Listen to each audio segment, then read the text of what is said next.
Assalamualaikum warahmatullahi wabarakatuh. Sebelumnya, terima kasih kepada Ibu Silvi Leila Rahmi, STP MSc, yang telah memberikan kepada saya kesempatan untuk dapat mempresentasikan hasil kerja saya pada mata kuliah Teknologi Fortifikasi dan Suplementasi Pangan. Saya Titania Rosa dengan NIM J1A120043 dari kelas R1.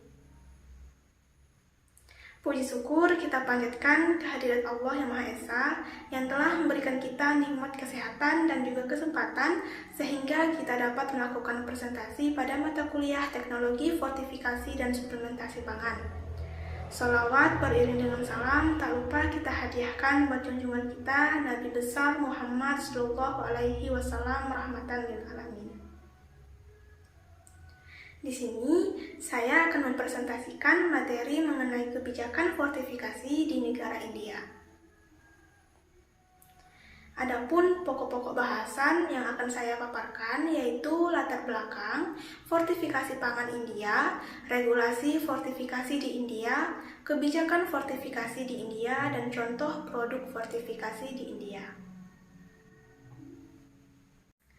Adapun yang melatar belakangi dilakukannya fortifikasi di negara India, di mana India merupakan sebuah negara yang terletak di Asia Selatan yang mengalami permasalahan kemiskinan yang cukup serius. Kemiskinan di India mencapai 80% penduduk India atau 900 juta jiwa krisis ekonomi. Krisis ekonomi ini dialami pada tahun 1991. Beberapa penyebab penting dari kemiskinan di India adalah karena kurangnya pertumbuhan ekonomi, kinerja pertanian dan kemiskinan yang lambat, pertumbuhan penduduk yang cepat, dan masih banyak penyebab lainnya. Selanjutnya, perlu diketahui apa itu fortifikasi pangan. Fortifikasi pangan menurut WHO adalah penambahan zat gizi makro ataupun mikro pada makanan yang biasa kita konsumsi untuk mempertahankan atau meningkatkan kualitas gizi makanan. Lalu zat gizi yang ditambahkan bisa 1, 2, ataupun lebih dari 2 macam zat gizi. Zat gizi yang ditambahkan dikenal dengan fortifikan, sedangkan makanan yang membawanya dikenal dengan vehicle. Selanjutnya, negara India. India adalah sebuah negara di Asia Selatan yang berbatasan dengan Laut Arab dan Teluk Benggala antara Burma dan juga Pakistan. Belum berhasilnya pertumbuhan ekonomi India mempunyai trickle down effect yang cukup besar, seperti meningkatnya tingkat kemiskinan sekitar 60%. Penduduk India sampai saat ini masih ada yang hidup di dekat atau di bawah garis kemiskinan. Regulasi fortifikasi di India. Terdapat Otoritas Keamanan dan Standar Pangan India atau FSSAI, yaitu badan hukum yang didirikan di bawah Kementerian Kesehatan dan Kesejahteraan Keluarga Pemerintah India, yang telah didirikan di bawah Undang-Undang Keamanan dan Standar Pangan tahun 2006, yang bertanggung jawab untuk melindungi dan juga meningkatkan kesehatan masyarakat melalui pengaturan dan pengawasan keamanan.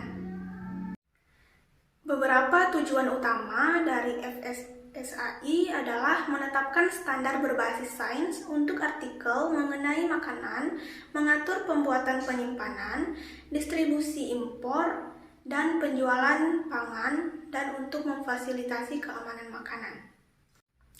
Kebijakan fortifikasi di India. Pemerintah India telah menerapkan sejumlah program dan kebijakan untuk memperbaiki masalah kemiskinan dan juga kerawanan pangan, yaitu pengesahan Undang-Undang Ketahanan Pangan Nasional tahun 2013 atau NFSA, serta FSSAI atau Otoritas Keamanan dan Standar Pangan India pada tahun 2006. Pemerintah India memprioritaskan fortifikasi beras sebagai salah satu intervensi nutrisi terbaik dalam jangka waktu panjang. Sertifikasi beras yang dilakukan salah satunya dengan penambahan iodium. Adapun contoh produk fortifikasi di India, yaitu pada tahun 2016 pemerintah India telah memprioritaskan kebutuhan untuk fortifikasi beras. Beras merupakan bahan pokok yang dibutuhkan oleh manusia. Prospek teknologi pembuatan beras bergizi melalui fortifikasi iodium. Komponen utama dari beras yaitu karbohidrat dan mayoritasnya adalah pati. Pati terdiri dari amilosa dan juga amilopektin, dan senyawa ini dapat berikatan dengan iodium. Adapun kendala yang dihadapi dalam fortifikasi iodium yaitu tingkat homogenitas produk yang relatif rendah, memerlukan peralatan khusus dan juga teknologi yang relatif mahal. Dari uraian materi yang telah dipaparkan, maka dapat disimpulkan bahwa India adalah salah satu negara miskin di dunia. Penyebab penting dari kemiskinan India adalah karena kurangnya pertumbuhan ekonomi, kinerja pertanian dan kemiskinan yang lambat, pertumbuhan penduduk yang cepat, dan beberapa penyebab lainnya. Maka dari itu, pemerintah India mengadakan sertifikasi pada beras, di mana beras adalah salah satu makanan pokok bagi manusia. Fortifikasi beras dilakukan dengan penambahan iodium. Adapun regulasi fortifikasi di India diatur oleh Otoritas Keamanan dan Standar Pangan India, dan kebijakan fortifikasi di India diatur oleh Undang-Undang Pertahanan Pangan Nasional 2013. Berikut adalah literatur yang saya gunakan, dan selanjutnya adalah video fortifikasi garam di India.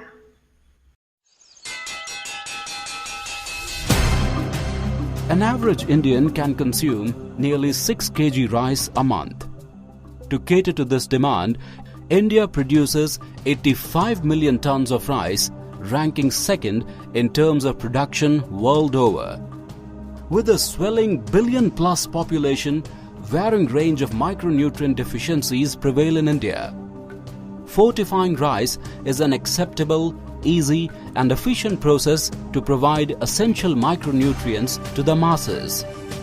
In India, we have nearly 1.4 lakh rice mills, of which majority are small, and over 35,000 are modern rice mills. An active industry participation is essential to ensure that India wins the battle against micronutrient malnutrition.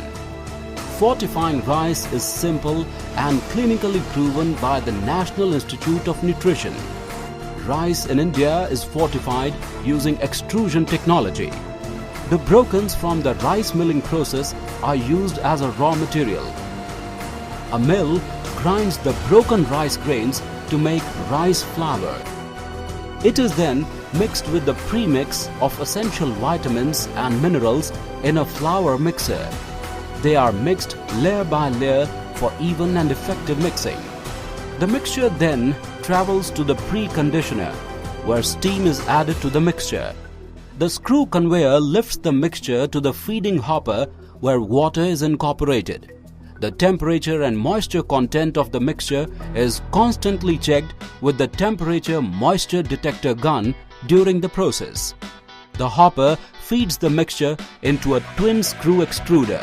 The mixture travels through the main motor, the feeding motor and the cutting motor within the extruder. It is crucial to maintain the temperature and pressure in the extruder and the speed of the motors to attain the perfect result. After manufacturing, the kernels through the pneumatic line travel through the vibratory dryer and then to the multi-layer dryer. The kernel, after drying, pass through the screener, also called vibro separator, to check and remove any extraneous matter. Enhancing the quality check, the kernels are passed through the permanent bar magnet to check presence of any metal substance. To doubly assure its quality, a sample is collected for quality check.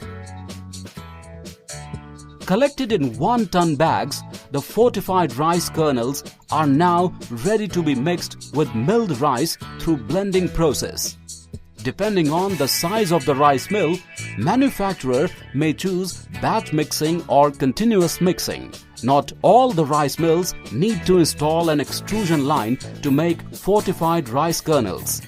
Most rice mills can procure FRKs from these manufacturers and install a blending unit to produce fortified rice. The kernels after blending are again taken for quality check to ensure the kernels are well blended. The blend is near perfect and the final product is no different from the milled rice even after cooking. Fortification costs 40 paisa to 1.3 rupees per person per day depending upon the cost and types of nutrients added. Fortified rice reduces vitamin and mineral deficiency, also known as hidden hunger. Early and mass adoption of rice fortification is critical to ensure a healthier generation. Easy but effective rice fortification is a simple way to fortify our future.